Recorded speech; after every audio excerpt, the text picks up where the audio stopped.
নি আজ শুক্রবারের দিন সবাই তো নামাজ টামাজ পড়া খাওয়া দাওয়া করবার লাগে, কেউ কাপড় চেঞ্জ করতেছে, কেউ সরাসরি মসজিদে খাবার লাগে গেছে বুঝলি।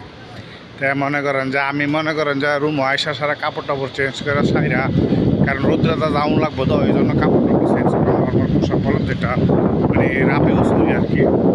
তাই মনে করেন যে ওখানে যাইতেছি যে তাপমাত্রাটা জানেননি কত, তাপমাত্রাটা বর্তমানে 48 ডিগ্রি আছে বুঝলেন। এই 48 ডিগ্রি তাপমাত্রাটা ওখানে জাম হয়েছে মনে করেন যে হাফ কিলোমিটার। আমি যেখানে থাকি মানে আমার যেখানে রুম, আমার বিল্ডিং নাম্বার হয়েছে 417 নম্বর বিল্ডিং বুঝলেন। 417 নম্বর বিল্ডিংয়ের মনে করেন যে আমি তাই আর বুঝেন যে কী পরিমাণ বিল্ডিং এখানে থাকলে আমার বিল্ডিং নাম্বার 417 হয়। তো মিনিমাম মনে করেন যে আধা কিলোমিটার, এই আধা কিলোমিটার রাস্তা মনে করেন যে আমি ওখানে হাঁটতে হাঁটতে যামু। ফেরা যামু জানেননি খাওয়ানোর জন্য, কারণ আমরা যারা এখানে যারা থাকে, আমরা এই ক্যাম্পে যারা বর্তমানে যারা আছি সবাই মনে করেন যে ক্যান্টিনেই আর খায় আর কি। ক্যান্টিন খাই বলতেছে এখানে কোম্পানি প্রোভাইড করে, ক্যান্টিন আমাদেরকে খাওয়ায়, টাকা কোম্পানি পেমেন্ট প্রোভাইড করে আর কি। আমাদের কাছ থেকে অবশ্য টাকা কেটে রাখে কিছু, যে আমাদের যে ন্যায্য খাবার টাকাই দিত সেটা এখন দেয় না, সেটা কেটে রেখে দেয়। তার মানে আমাদের টাকা দেখায় কিন্তু আমাদের পাকাতে হয় না। তারপরও অনেকেই আছে যারা আসলে মূলত মানে কী কইতাম, যারা আসলে প্রবাসে যারা থাকেন তারা বুঝেন, অনেকেই জানা আর কি বুঝছেন না, নিজের ব্যবস্থা নিজে টুকটাক কইরা মনে করেন যে কইরালা।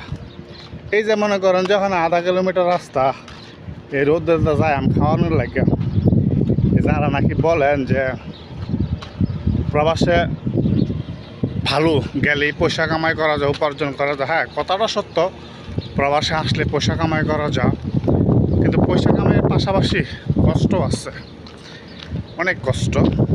যারা প্রবাসে আসেন নাই তাদেরকে বলা বোঝানো কষ্ট। আপনারা শুধু মাসে টাকাটাই দেখেন যে হ্যাঁ ইমুকে অত টাকা মাসে কামাই করে, ইমুকে অত টাকা মাসে কামাই করে, কিন্তু টাকাগুলি কীভাবে আসে এটা অনেকেই জানেন না। এখন মনে করেন যে যারা বাহিরে কাজ করে এই 48 ডিগ্রি তাপমাত্রার মধ্যে কাজ করতেছে বুঝেননি, কিন্তু 2 মাস অবশ্য একটু ফ্যাসিলিটি সুবিধাও আছে এই দেশের সৌদি আরবের গভর্নমেন্ট থেকে, যে সম্ভবত 11টার পরে নাকি 10টার পরে 3টা পর্যন্ত মানে কাজ করার নিষেধ, কারণ প্রচণ্ড গরম মানে সহ্য করার বাইরে বুঝছেন।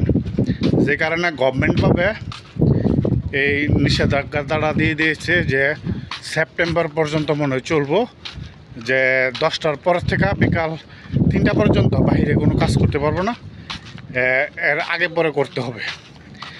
তো এভাবে আমি বলি যে বিদেশ সুখের পাশাপাশি দুঃখ আছে। এই জন্য যারা বিদেশ আসবেন সব কিছু জেনে শুনে বুঝে চিন্তা ভাবনা করে আসবেন, মানে তাড়াহুড়ার কিছু নেই। আপনি 2 মাস পরে আসেন, 3 মাস পরে আসেন, তাড়াহুড়ার কোনো প্রয়োজন নেই। সব কিছু জেনে শুনে বুঝে তারপর আসেন। এই যে দেখেন এই ভিডিওটা করতে করতে মনে করেন যে আমি ক্যান্টিনের পাশাপাশি আসছি, আমি ক্যান্টিনটা আপনাদেরকে দেখাই। এই যে দেখতেছেন না, এটা হলো মনে করেন যে ক্যান্টিন। আর বুঝেন যে কী পরিমাণ কত বড় একটা ক্যান্টিন দেখছেন, যে আমি দেখাইতেছি। এই যে ক্যান্টিনের লাস্ট মাথা দেখছেন, এই হলো ক্যান্টিন। এই ক্যান্টিনে খাটি আসছি, ক্যান্টিনের কাছাকাছি আসছি, তাহলে রেখে দিই, কারণ ক্যান্টিনের ভিতরে